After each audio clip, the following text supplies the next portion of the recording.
Here we are for another round of the 70s versus the 90s, and it's another spooky round when I put Tobe Hooper's The Texas Chainsaw Massacre against Kim Henkel's Texas Chainsaw Massacre, The Next Generation. And woo, let's just dive right on into this shit show because this one was a wild ride, I'll tell you that much. First off, we have what is basically a horror classic, and there's no debate. Some hipsters may want to deny it, but at the end of the day, even those people have to admit that the Texas Chainsaw Massacre is one of the greatest, if not the greatest horror film ever made. And coming off the year after The Exorcist, Tobe Hooper, great Texas filmmaker, rest in peace, goes and shows these motherfuckers how you really make a horror film, because the thing about the Texas Chainsaw Massacre, no matter how many times you've seen this movie, it still holds up. It's just the whole dynamic of it feels so real. It's so gritty. Everybody in it's an unknown. Nobody really went on to star in anything else of significance, or have a long career in acting or anything.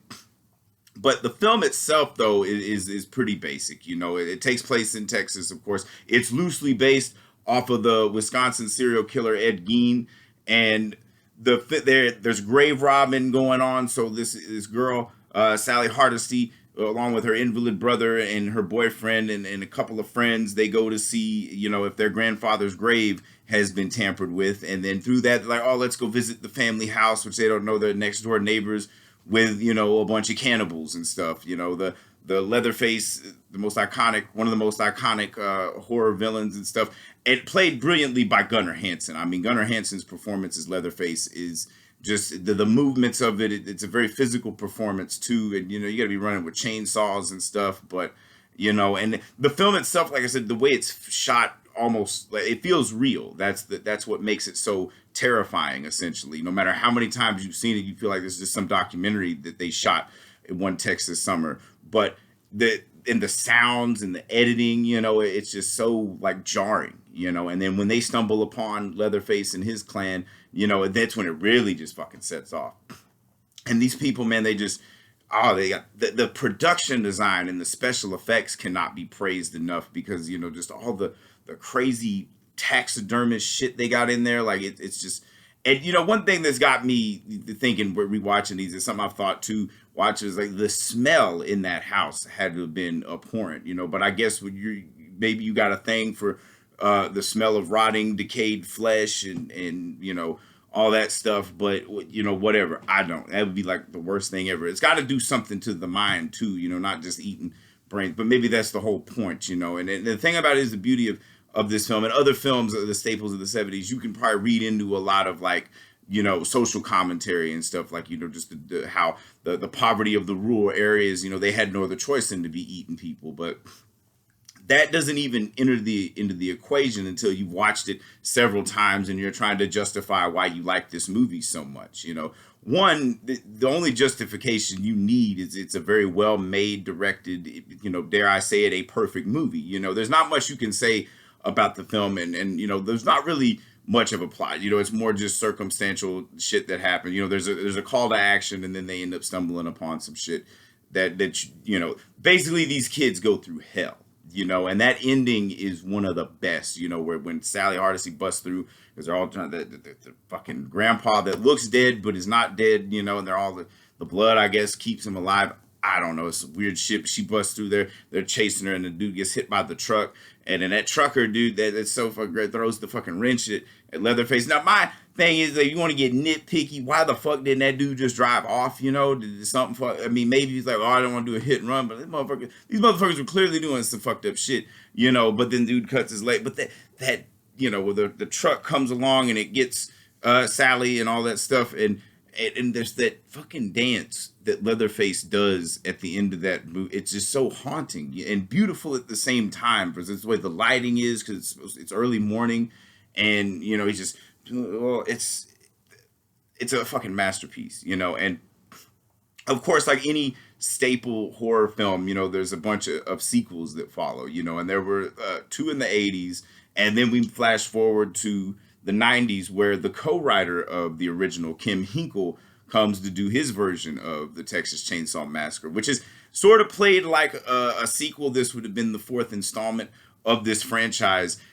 but it's also kind of played as a half-ass reimagining, if you will. You know, remake, reboot, all the other rewords you want to throw in there. But the biggest reword is recycled, because a lot of the stuff that the action that's in the original is recycled in this one. The only difference is they gave Leatherface tits. You know, they really play up the trans element in this one, and the whole the fucking, now that they throw in a government conspiracy too, still the basic same dynamic. You got a group of young kids. You know, they're, oh, this is prom night. You know, and we also have up and coming stars Renee Zellweger and Matthew McConaughey. Renee Zellweger is one of the kids going to prom. McConaughey is one of the fucking cannibals. And I will say this, McConaughey's performance is just played brilliantly. He plays it so brilliantly. Like, he's such a believable psycho. You know, some people would claim that he's overacting, but, you know, everybody in this film is, you know, perfect. You know, they're playing the part the way they need to play it for this film, you know. And you kind of tell that Kim Henkel may have wrote most of the dialogue for the original Texas Chainsaw Massacre, because you kind of hear the kind of stuff. Now, granted, like, Tobe Hooper clearly was the visionary as far as the horror side of it and stuff. And because there's nothing that inspired in this, you know, and there's weird. Honestly, the McConaughey character is the most intriguing. You know, dude's got a mechanical leg. He's been fucked up, and apparently he's working for some secret agency that's way beyond the government and gets all this shit done. Allegedly killed Kennedy and all this shit. You know, it's like fucking, it's insanity. You know, but it has nothing of scare value. Like, there's not, like, they speaking of recycled stuff, when they put the woman on the little fucking meat hook in Next Generation, it does not have the shock value that the original one has, because, like, when they put that woman on that meat hook in the original one, like, that is just in her screaming and the sound, it's just, that jars you. There's nothing jarring really about the Next Generation except, like, just some of the fucking bullshit they try to, like, layer onto it, you know. But of course, you got to do it different. I mean, fuck, it's the fourth installment. So at this point, it's balls to the walls.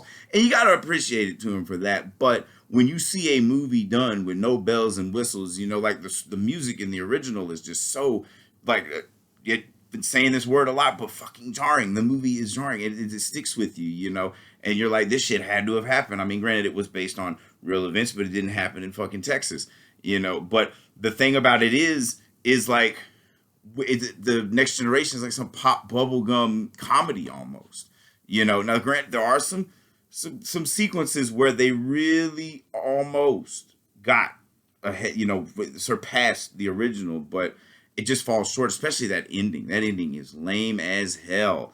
Like, the old people pick her up in the RV, but then and, you know, it's kind of cool. It's got its moments, but, like, it's like all build up, no payoff, you know, because then she gets in the limousine with the fucking half-ass Illuminati motherfuckers, and then, you know, it's like, well, yeah, try telling the cops about this, nothing's gonna happen, you know. And even Leatherface's chainsaw dance is fucking lame. And then, honestly, the Robert Jacks, I believe, is the guy that plays Leatherface, lame as fuck compared to Gunnar Hansen, because Gunnar Hansen, like, where the original Texas Chainsaw Massacre doesn't really have any stars, the real star is Gunnar Hansen. Like, other than the auteur Tobe Hooper, who made a brilliant film and, you know, in my opinion, did the best sequel as well.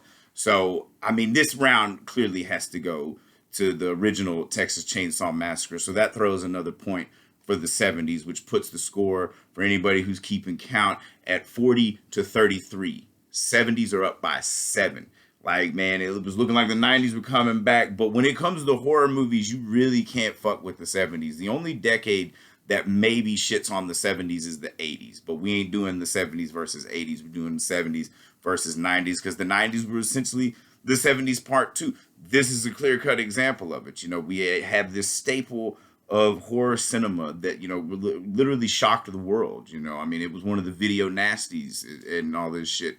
And, you know, probably because people thought it was real, you know, and just how that's how jarring this film is. And that it's a film that shows the power of the cinema. And then in the 90s, we get kind of a half-ass remake, reimagining, just recycled shit that we've already seen and not done near as well. You know, I mean, yeah, you could take it further. You can make it trashier, but the thing about it is, there's nothing trashy about the original. You say what you will, it's sick and depraved, but it is not trashy. That is like high class horror cinema. And for all of the ripoffs that they did of that movie, and you know, for anybody that likes horror movies and appreciates horror movies, they can understand for all the shit that you watch. When you stumble upon a movie like this that not only understands horror but transcends the genre, that is why the Texas Chainsaw Massacre is great. You know, Tobe Hooper, a really badass filmmaker. So if I've said anything wrong, anything you disagree with, feel free to eviscerate me in the comments. You know, like I said, this is all fun for me. You know, this is a rough draft to a doctoral thesis that's turned into a scientific obsession because I got to know. You know, I got like over 5 pages of these. And if you have any recommendations or, you know, something I've missed, looked over, feel free to, I'll fucking add it. I don't care. You know, all of my stuff is very flexible. These main events usually happen every Saturday. The next main event is George A. Romero's Martin versus Abel Ferrara's The Addiction. So that one should really be exciting. Like I said, it's spooky season, so you're going to see more horror films this month and more kind of like edgier, dark dramas, you know. So it's like, gotta get all, you know, spooky. Summer's over, but this shit's only heating up.